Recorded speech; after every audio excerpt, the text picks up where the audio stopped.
ایک فقی ہوتا ہے جو اصول فقہ کو پڑھ بھی رہا ہوتا ہے، سمجھ بھی رہا ہوتا ہے، اس کے بیس کے اوپر فتویٰ بھی دے رہا ہوتا ہے. وہ بیسکلی اصل میں وہ کیا کر رہا ہوتا ہے، وہ قرآن و حدیث کو پڑھتا ہے، سمجھتا ہے اور اس میں سے پھر اللہ کی رضا نکال رہا ہوتا ہے. اصل میں اس کا مقصد یہ ہوتا ہے کہ مطلب وہ عربی زبان بھی سیکھ رہا ہے، وہ سمجھ رہا ہے، وہ دیکھ رہا ہے، وہ اسباب النزول دیکھ رہا ہے جو آیات نازل ہوئی، وہ کانٹیکس دیکھ رہا ہے. وہ مطلب جو ایک فقی ہوتا ہے اس کا بہت براڈ نالج ہوتا ہے، اور وہ یہ دیکھتا ہے کہ بھائی اصل میں جو قرآن و حدیث ہے اس میں سے اللہ کی رضا نکالنی ہے کسی بھی معاملے کے اوپر. اب اس کے لیے اب وہ ایک مجتہد ہے، وہ ایک چیز پہ اجتہاد کر رہا ہے، اور اس کے بارے میں وہ نبی کریم صلی اللہ علیہ وسلم کی حدیث آتی ہے کہ اگر وہ غلطی بھی کر لے تو اس کو پھر بھی ایک اجر. اچھا لوگ، سوری میں بات کاٹ رہا ہوں، لوگ یہ کہتے ہیں کہ غلطی تو امام شافعی سے بھی ہو سکتی ہے، ہم کہتے ہیں ہو سکتی ہے، لیکن وہ غلطی کے اہل تھے. جی بالکل، ہاں یہ بات، یہ بہت اہم چیز ہے کہ ایک آدمی غلطی کا اہل ہوتا ہے. جی، اس سے غلطی ہوگی قابل معافی ہے. جیسے ڈاکٹر سے علاج کے دوران غلطی ہو جائے قابل معافی ہے. لیکن ایک عام آدمی بیٹھ کر اگر کلینک کھول کے علاج کرنا شروع کر دے تو تکے سے اگر 4-6 آدمی صحیح ہو بھی جائے نا تو اس کو ثواب نہیں ملے گا. یہ اس کا اہل نہیں ہے. آج کل وہ ٹی وی پہ پروگرام چلتے ہیں نا، سر عام اور اس قسم کے پروگرام، وہ چھاپے مار دیتے ہیں لوگوں کو. کوئی جو ہے نا کمپاؤنڈر ہے وہ سرجریاں کر رہا ہے تو پکڑ لیتے ہیں کہ بھئی آپ تو اہل ہی نہیں، آپ کہاں سے سرجریاں کر رہے ہیں. تو اگر یہ ایک بندہ بھی مارے گا تو اس کے اوپر تو کیس ہو جائے گا کہ تم نے جی بندہ مار دیا، کیونکہ اس کو وہ یعنی نیگلیجنس میں ڈالتے ہیں کہ جی لاپرواہی میں ڈالتے ہیں کہ اس نے کیسے بندہ مار دیا. لیکن ڈاکٹر جو ہیں وہ آئے دن ان سے بندے مرتے بھی رہے ہیں. تو مسئلہ اس لیے نہیں ہے کیونکہ وہ ڈاکٹر کو جتنا اللہ نے علم دیا اس نے اس حساب سے کیا، باقی اللہ کی مرضی. بالکل ٹھیک ہے نا. تو یہ اجتہاد میں بھی ایسا ہی ہے کہ جو مجتہد ہے پراپر، جس نے علم حاصل کیا ہے، وہ اگر بیان کرنے میں ان سے غلطی بھی ہو جائے تو حدیث میں آتا ہے معاف ہے. عام آدمی کے بارے میں نہیں ہے یہ کہ اس سے غلطی ہوگی تو معاف ہوگی. تو میں ایک چھوٹی سی اور بات کر دوں، اصول فقہ میں بھی پڑھایا جاتا ہے کہ ایک حدیث ہے جس سے ہمیں ایک خاص مسئلہ پتہ چل رہا ہے، لیکن اس حدیث کو بیان کرنے والے صحابی کا فتویٰ اس کے خلاف ہے، تو بھی بہت سے فقہا کا اصول ہے پھر اس حدیث پر عمل نہیں کیا جائے گا. اس لیے کہ اگر ہم یہ کہتے ہیں کہ ہم قول رسول کو لیں گے، قول صحابی کو نہیں لیں گے، تو سوال پیدا ہوتا ہے پھر یہ تو صحابی نے خود نبی کی مخالفت کر کے ان کی عدالت تو پھر مجروح ہو گئی نا. یعنی اس کا مطلب پھر انہوں نے کیوں مخالفت کی حدیث کی؟ یا تو پھر ہم یہ کہیں گے کہ آگے صحابی کے نیچے جو بیان کرنے والے ہیں ان سے کوئی حدیث بیان کرنے میں غلطی ہوئی ہے، یا یہ ہوا ہے کہ یہ حدیث تھی مگر منسوخ ہو چکی ہے، ورنہ یہ صحابی اس کے خلاف فتویٰ کیوں دے رہے ہیں. تو یہ بحثیں اصول فقہ میں پڑھائی جاتی ہیں. ان تمام بحثوں کو نظر انداز کر کے آج ایک ٹرینڈ چل پڑا ہے کہ اذا صح الحدیث فہو مذہبی، بس جو بھی حدیث ملے گی وہ ہمارا مذہب ہے، ہم صحیح حدیث کو مانتے ہیں، اس کے علاوہ نہیں مانتے. تو اس کا مطلب یہ جو صدیوں سے اصول فقہ اور مدارس اور یہ سب کچھ یونیورسٹیاں چلی آ رہی ہیں جہاں اسلام پڑھایا جا رہا ہے، لوگ مجتہدین کو فالو کرتے آ رہے ہیں، علم حدیث میں محدثین کو فالو کر رہے ہیں. علم حدیث میں حدیث کو صحیح یا ضعیف کہنے میں محدثین کی رائے کا اعتبار ہے. میں آج اگر اپنی تحقیق کرنا چاہوں کہ بخاری کی یہ والی حدیث صحیح نہیں ہے تو اس تحقیق کو لوگ اٹھا کے دیوار پہ مار دیں گے، چاہے میں اس کے راوی پہ کتنے اعتراضات کروں. بھائی آپ ہوتے کون ہیں؟ اور یہ تو بڑے بڑے علوم تھے جو اب ختم ہو چکے ہیں، اور جو اس پہ تحقیق ہو چکی ہے اب اسی میں سے آپ نے کسی ایک کو فالو کرنا ہے.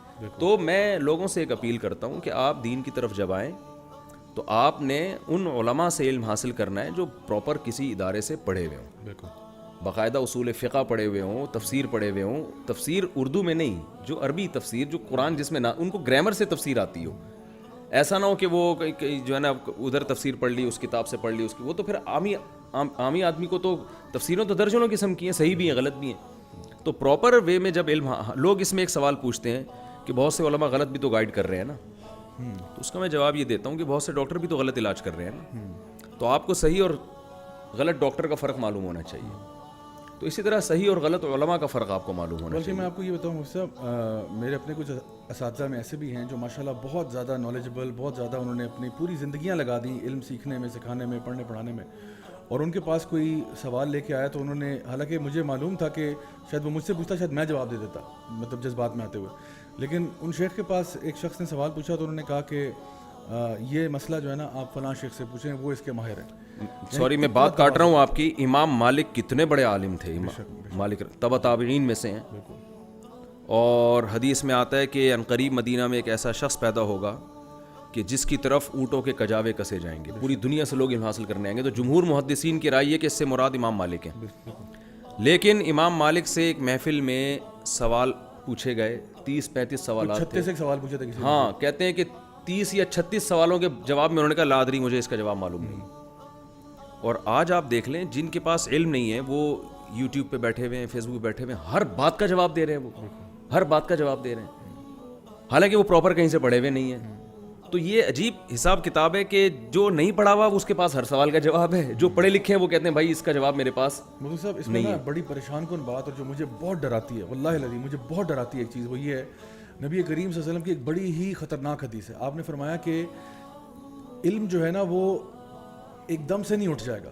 علم کیسے اٹھے گا کہ علماء کی اموات ہو جائیں گی, اور پھر آپ نے فرمایا کہ ہر جاہل جو ہے وہ یہ حدیث, اچھا وہ آپ نے بتایا, میں ابھی بتانے والا تھا, آپ نے جو سوال کیا نا کہ کس کو لوگ فالو کریں, بالکل یہ حدیث جو آپ ابھی بتا رہے ہیں اس کے الفاظ پورے یہ ہیں, ان اللہ لا يقبض العلم انتزاعا من صدور العلماء ولكن يقبض العلماء, کہ اللہ تعالیٰ علم کو دنیا سے ایسے ختم نہیں کریں گے کہ علماء کے سینوں سے علم ہٹا لیں, نہ ایسے نہیں ہوگا, لیکن اللہ علماء ہی کو ختم کریں گے. فَإِذَا لَمْ يَبْقَ عَالِمٌ, جب علماء ختم ہو جائیں گے تو اتخذوا جہالاً رؤوسا, لوگ جاہلوں کو اپنا پیشوا بنائیں گے. پیشوا تو پھر بھی بنائیں گے. یہ جو کہتے ہیں نا ہم کتابوں کو مانتے ہیں, لوگوں کو یا بزرگوں کو یا ہم شخصیات کو نہیں مانتے, ایسا نہیں ہے. حدیث میں آتا ہے انسان کو فالو کرتا ہے. بالکل ایسے ہی, وہ کتاب بھی تو کسی انسان نے لکھی ہوتی ہے. تو حدیث میں آتا ہے کہ لوگ کیا کریں گے کہ علماء کے بجائے جاہلوں کو اپنا رئیس بنائیں گے, کہ ہم نے اب ان کو فالو کرنا ہے. وہ جاہل بے شک قرآن و سنت کا لیبل لگا کے یا کتابوں کی باتیں کر کے لا رہے ہوں, لیکن ہوں گے وہ جاہل. آگے نبی صلی اللہ علیہ وسلم نے فرمایا فَأَفْتَوْا بِغَيْرِ عِلْمٍ, ان کے پاس حقیقی علم نہیں ہوگا اور اسی بیس پہ وہ فتویٰ دیں گے. فَضَلُّوا وَأَضَلُّوا, خود بھی گمراہ ہوں گے, لوگوں کو بھی گمراہ کریں گے. تو صحابہ کرام میں بھی چند مخصوص مفتیان کرام تھے جن سے لوگ مسئلہ پوچھتے تھے, ہر ایک سے مسئلہ نہیں پوچھا جاتا تھا. تابعین میں چند مخصوص تابعین تھے. مدینہ میں 7 مشہور فقہا تھے جن کو فقہائے سبعہ کے نام سے آج بھی یاد کیا جاتا ہے. ان 7 لوگوں کی طرف لوگ فتوے میں رجوع کرتے تھے, اور بہت سے مسائل میں اپنی رائے کے بجائے کہتے تھے ان سے فتویٰ لیں آپ, ان کی رائے زیادہ بہتر ہے. لیکن آج ہر آدمی اپنی دکان چمکانے کے اس میں کہہ رہے میری طرف آؤ, میں صحیح ہوں, اور وہ لیول یہ لگاتا ہے کہ میں لوگوں کی دکانیں بند کر رہا ہوں. بند نہیں کر رہا ہوں, وہ اپنی دکان اس طرح کے لوگ کھول رہے ہوتے ہیں. تو کوئی بھی ایسا فرقہ, کوئی بھی ایسا طبقہ جو آپ کو پوری امت سے ہٹا رہا ہو, اس پہ کبھی بھی آپ یقین نہ کریں اور کبھی بھی آپ اس کو فالو نہ کریں, کیونکہ نبی صلی اللہ علیہ وسلم نے فرمایا من شذ عن جماعت المسلمین شذ فی النار. یہ بہت خطرناک حدیث ہے کہ جو مسلمانوں کی جماعت سے الگ ہوگا, جو مسلمانوں کی جماعت سے, یعنی جس پر پوری امت چلتی آ رہی ہے ٹریک پر, جو اس سے الگ کسی بھی ٹریک سے الگ کسی بھی طرح سے الگ ہوگا, تو اللہ قیامت کے دن اس کو بھی مسلمانوں سے الگ کر کے جہنم میں ڈالیں گے. اور کمال کی بات یہ کہ اسی حدیث کی بیس پر ایک فرقہ مسلمانوں سے الگ ہوا اور اس نے اپنا نام جماعت المسلمین رکھ لیا. یعنی یہ کیسے قرآن و سنت کی دھجیاں اڑائی جائیں. یہ جو جماعت المسلمین ایک فرقہ ہے ہمارے یہاں, وہ اپنے علاوہ سب کو جہنمی سمجھتے ہیں. انہوں نے کیا کیا, انہوں نے کہا حدیث میں تو آتا ہے کہ جو جماعت المسلمین سے الگ ہوا تو وہ جہنم میں ڈالا جائے گا, تو ہم جماعت المسلمین ہیں, ہم سے جو الگ ہوگا جہنم میں جائے گا. حالانکہ آپ ساری دنیا کے مسلمانوں سے الگ ہوئے. جماعت المسلمین کا مطلب حدیث میں یہ نہیں ہے کہ ایک جماعت ہوگی جس کا نام جماعت مطلب عامت المسلمین سے جو الگ ہوا, تو یہ عام مسلمانوں سے الگ ہوئے اور اپنا نام رکھا جماعت المسلمین.